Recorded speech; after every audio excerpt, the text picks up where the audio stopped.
¿Qué tal? ¿Qué tal? ¿Qué tal? Bienvenidos a esta sesión del mes de septiembre de Q&A de miembros. Hay dos versiones de este video.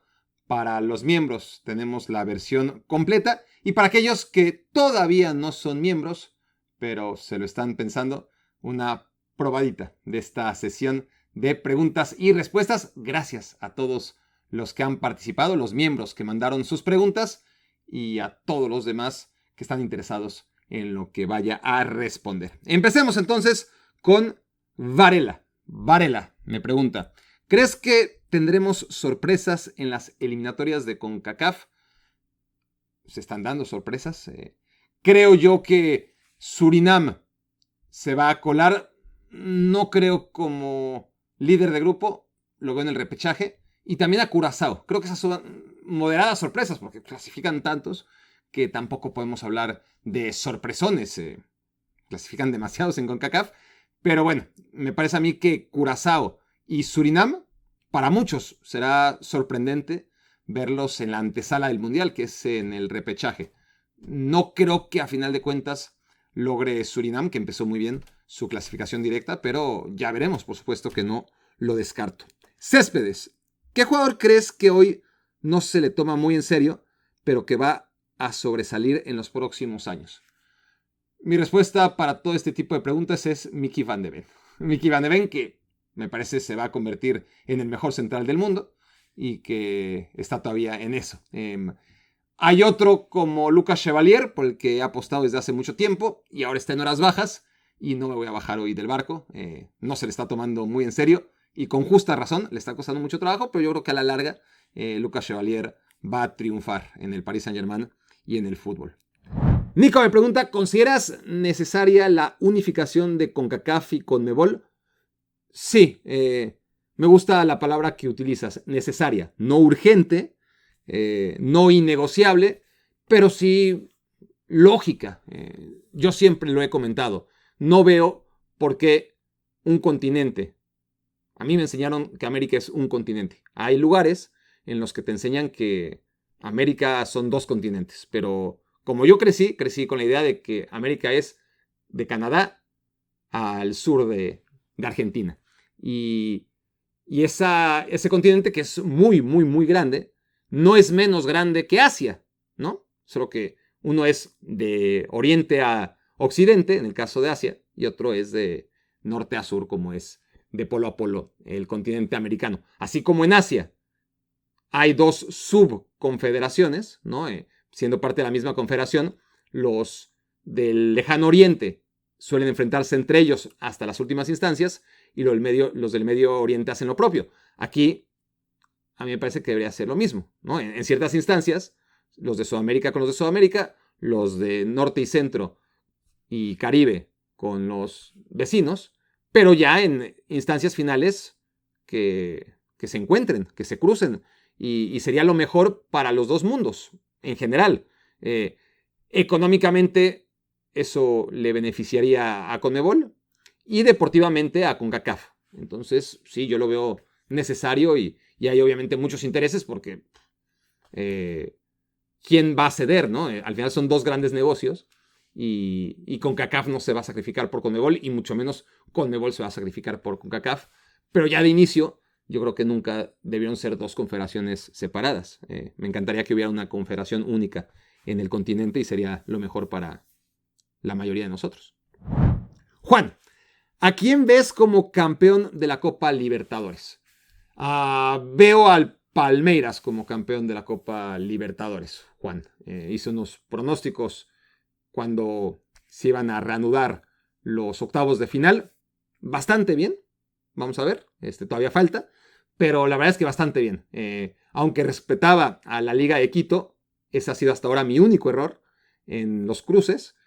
Cuando estoy grabando esto, Estudiantes le está ganando al Flamengo y vamos a ver qué pasa. Obviamente cuando ustedes estén escuchando esto ya sabrán qué pasó entre Estudiantes y Flamengo. Para mí Flamengo era el favorito para llegar a la final en contra del Palmeiras. Y ya veremos si Estudiantes logró eliminarlo o no. Pero en cualquier caso mi favorito, que esa es tu pregunta, es el Palmeiras de Abel Ferreira, que me parece el mejor equipo de América desde hace mucho tiempo. Otra cosa es que no gane la Copa Libertadores siempre, ¿no? Es como el Manchester City Pep Guardiola, que para mí fue el mejor equipo de Europa durante mucho tiempo. No implicaba que ganara la Champions siempre, de hecho la ganó un solo año, pero para mí fue el mejor. Y el Palmeiras, a pesar de que la ganó 2 veces con Abel Ferreira y perdió unas cuantas, generalmente llegando a semifinales o a la misma final, no ha dejado de ser el mejor equipo de América. Y este año, pues no voy a decir que está más fuerte que nunca, ¿por qué no? Pero es tan superior como siempre, desde mi punto de vista. A-Rod. ¿Qué tal, A-Rod? Tu ranking, A-Rod, tu ranking histórico de las confederaciones. De las confederaciones. Estoy tratando de entender tu pregunta, pero ya. Y me parece buena, además. Históricamente, ¿cuáles son las confederaciones más poderosas, ¿no? Del 1 al 6. Bueno, la 6 es lo más fácil. La 6 es Oceanía, claramente. Luego, a ver, mejor del 1 al 6. En primer lugar pondría la UEFA, porque son varios equipos. Es decir, en Conmebol es Brasil, Argentina, poquito Uruguay y cada vez más lejos, pero a ver, no está al nivel de lo que te dan varias selecciones en Europa, ¿no? No solamente la historia de Italia y Alemania, sino el siglo que tienen, sin irnos más atrás, España y Francia en el siglo XXI, más los aportes de Países Bajos, de Inglaterra, aunque se queden siempre a la orilla. UEFA es la mejor. En segundo lugar pondría Conmebol, eso. El 1 y el 2 está fácil. El 6 es muy fácil, Oceanía. El 3, el 4 y el 5 está complicado. 3, 4, 5 es un empate técnico entre África, Asia y CONCACAF. Lo tengo que pensar, porque en mundiales de clubes, por ejemplo, porque estás hablando de confederaciones en general, no solamente en la historia de los mundiales, ¿no? Pero ¿cuántas veces podemos medir a los equipos de las distintas confederaciones? Pues nada más en los mundiales y, bueno, en la pasada Copa Confederaciones, obviamente, que no servía mucho para eso, y en los mundiales de clubes, ¿no? Yo te diría que en tercero te pondría África, por el mismo argumento de desempate en el que América y Europa siendo muy parejas, Europa creo que está por encima por la variedad. En África también, sin estar muy por encima de CONCACAF o de Asia a nivel histórico, sí que hemos tenido a selecciones interesantes de Camerún, de Nigeria, de Senegal, de Marruecos.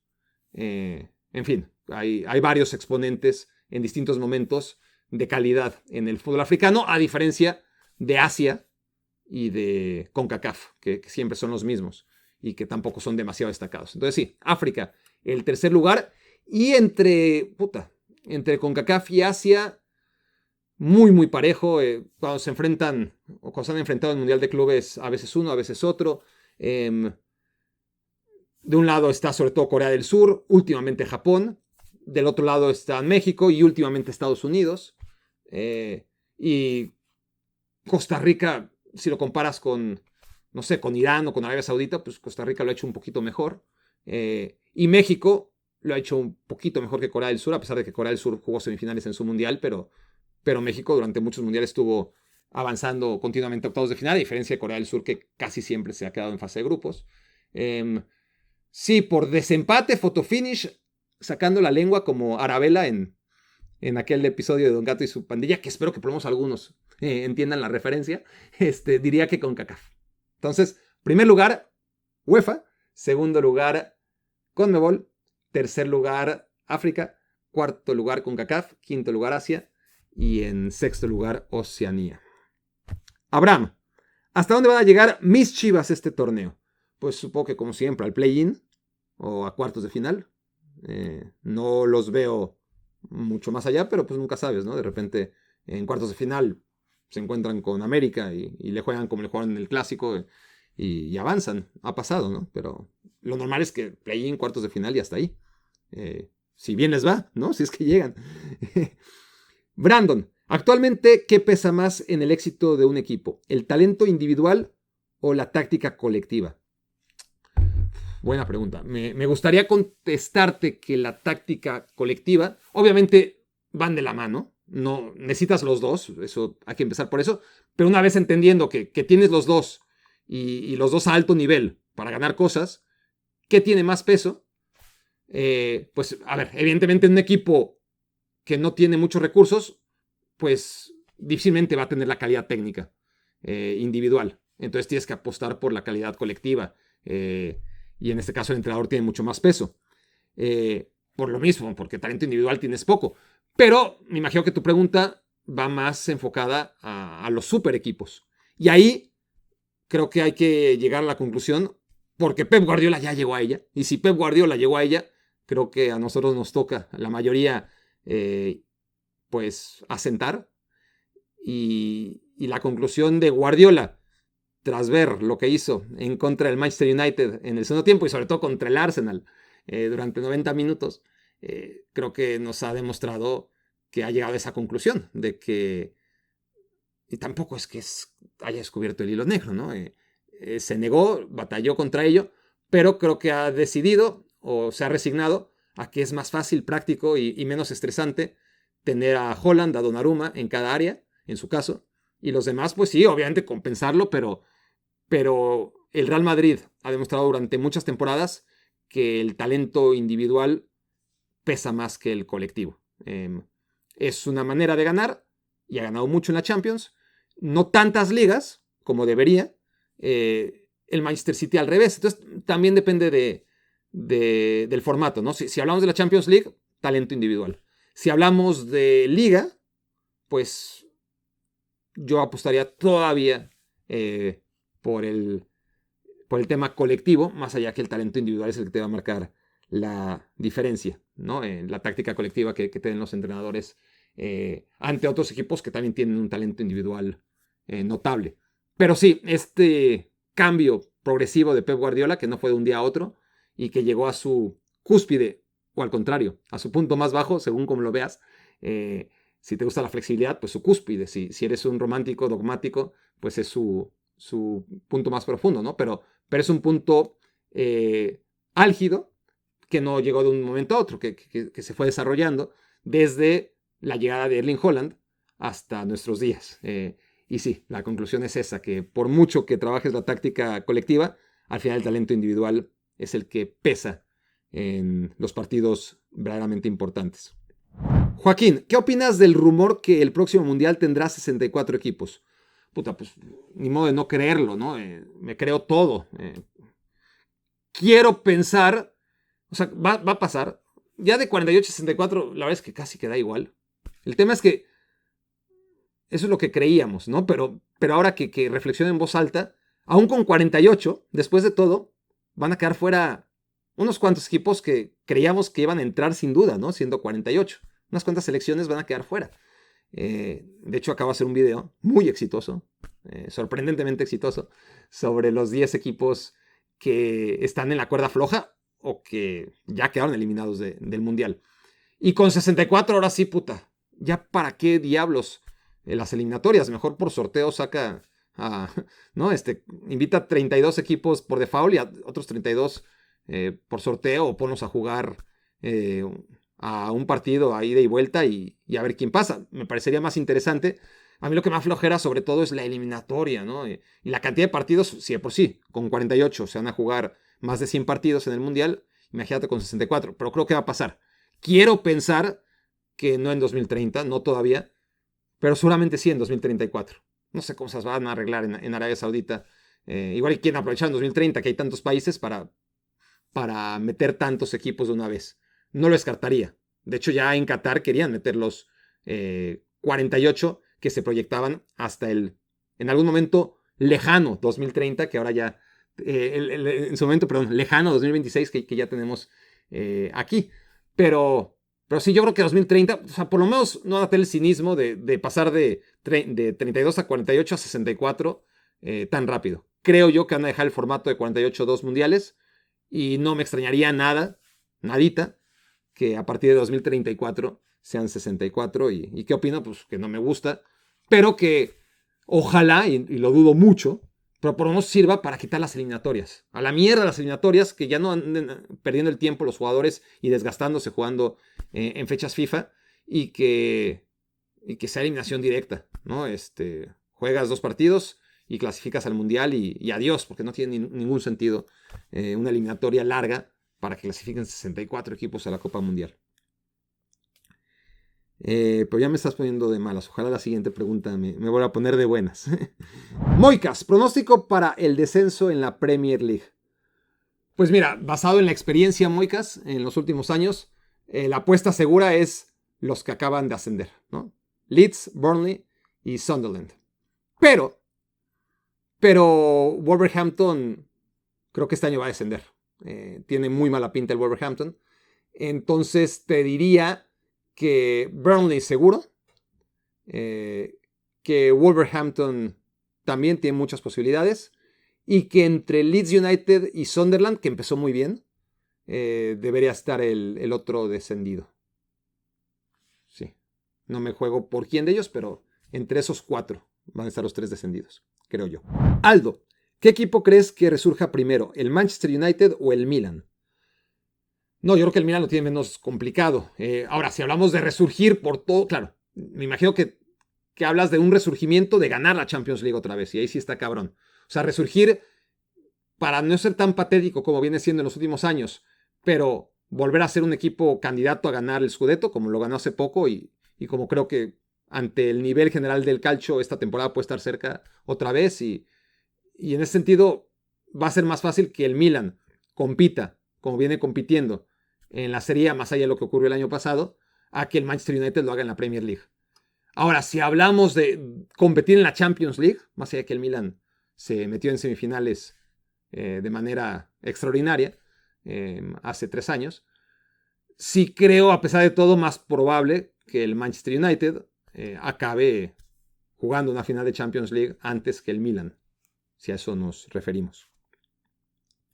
Pero en cualquier caso falta mucho, me parece. Mike, ¿qué opinas de la nueva forma de consumir fútbol mediante plataformas de streaming, dejando atrás la TV? Bueno, pues es parte de la evolución en general. ¿Qué opino? Pues nada, que es así. Que ciertamente, pues, y eso va mucho más allá del fútbol, ¿no? El fútbol es uno de los ejemplos más de una sociedad que está convirtiendo este tipo de productos, que en este caso era la televisión o el fútbol en televisión, que era parte de una convivencia en general, pues ahora, sí, yo sé que en el streaming todavía lo puedes ver en televisión, pero se va individualizando más, me parece, ¿no? Ya no es vamos a juntarnos todos a ver un partido, que sigue pasando, sí, pero menos.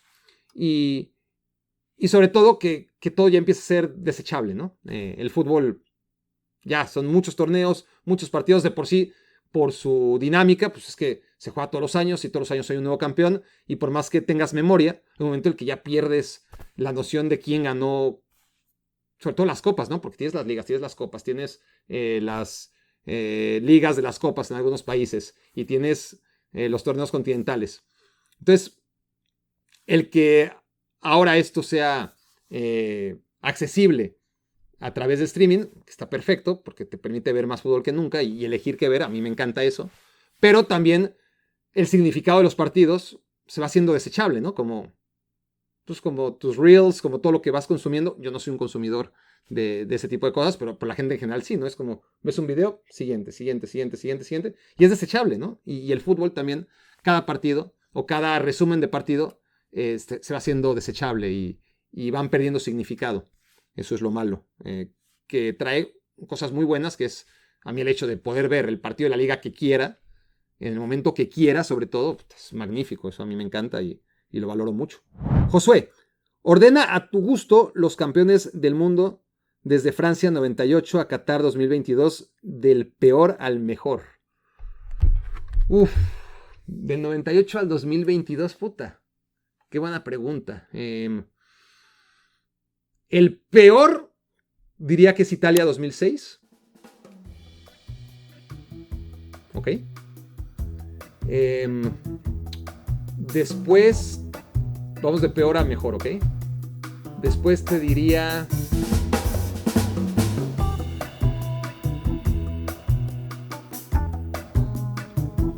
Va a ser muy polémico, pero Brasil 2002. Y aquí mucha gente va a decir, ya no quiero seguir escuchando a este güey, no sabe lo que dice. Pero para mí era un equipo muy sobrevalorado, más allá de las super figuras que tenía Y voy a argumentar esto porque la gente va a decir que este güey está idiota, ¿no? Pero lo he hecho muchas veces también. Era un equipo sumamente defensivo. Era un equipo que jugaba con 3 centrales, con 2 contenciones, que sí tenía a Cafú y a Roberto Carlos, que sí que tenía a Ronaldinho y a Rivaldo, que tenía a Ronaldo, pero lo que hablábamos unos minutos atrás, ¿no? Puro talento individual, nada colectivo. Entonces, a mí era una selección que honestamente no me gustaba ver, más allá de que se ha mitificado, sobre todo por aquellos que ven la colección de figuritas, y sí, Roberto Carlos y Cafú y Ronaldinho y Rivaldo y Ronaldo en un mismo equipo, increíble, ¿no? Pero a la mera hora era un equipo que no era nada vistoso, la verdad, que sufría para ganar sus partidos. Entonces, te pondría en... Sí son así, ¿no? De 2002 a 2020, no, de 98 a 2002, 98, 2002, 2006, 10, 14, 18 y 22. Entonces, en séptimo lugar, te pondría a Italia de 2006. En sexto lugar, a Brasil de 2002. En quinto lugar, te voy a decir Francia de 2018. En cuarto lugar, te voy a poner a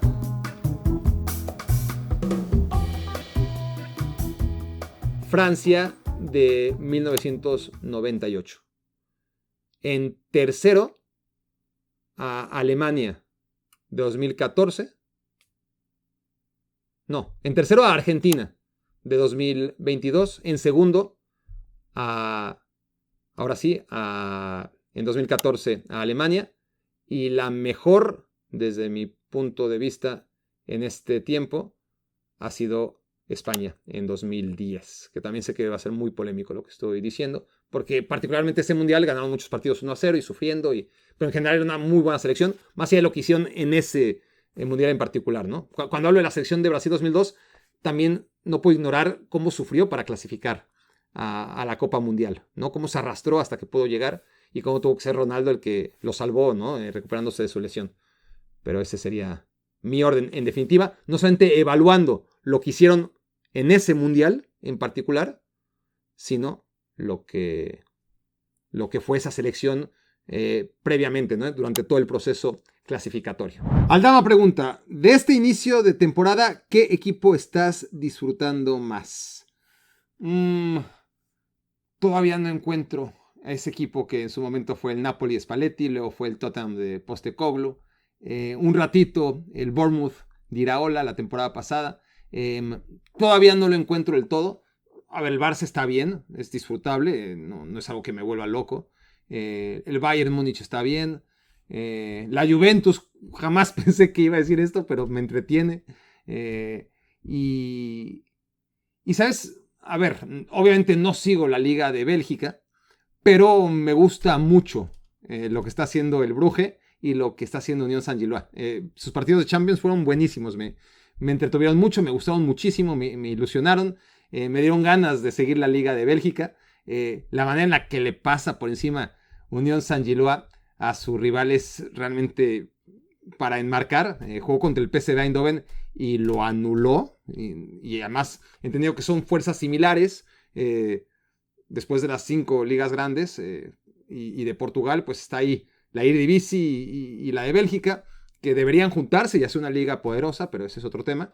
Y siempre es interesante verlos medir fuerzas y qué manera de pasarle por encima Unión Saint-Gilloise al PSV Eindhoven. Y por otro lado el Brugge, que hizo lo propio con el Mónaco. Los dos con un fútbol muy vistoso, que no es casualidad, el Brugge lleva ya tiempo haciendo las cosas muy bien en la Champions League, cada vez mejor.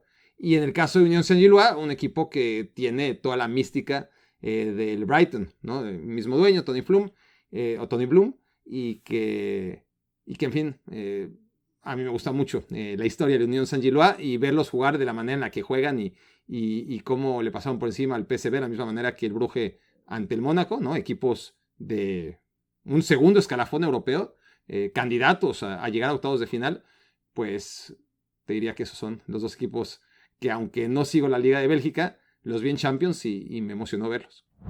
Gracias por sus preguntas. Gracias por escuchar pacientemente mis respuestas, las cortas, las largas, mis canciones. Y nos vemos en el Q&A del mes de octubre. Carles, ¿en qué quedó lo de la bandera? Carles se refiere a la bandera que tengo aquí. ¿En qué quedó? Pues en que aquí la tengo arrumbada. Así no se me pierde, porque si la guardo se me va a perder otra vez.